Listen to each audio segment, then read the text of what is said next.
Hello everyone, welcome back to another video of Programming Basics. In this video, we are going to learn how to contact GoDaddy support. First step is to open your browser.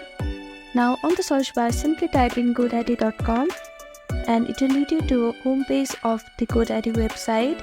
Now you have to log in to your account, and if you need any help logging in your account, you can check out my other video.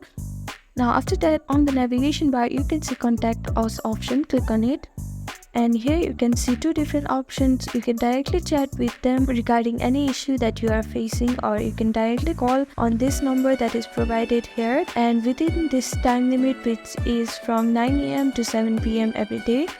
Or if you want to search for a global directory or any other phone numbers and hours, you can click here and you can get information from there. So this is it for today's video. Thank you for tuning in. Please do like, share and subscribe to our channel, and don't forget to comment down below if you have any queries. Thank you.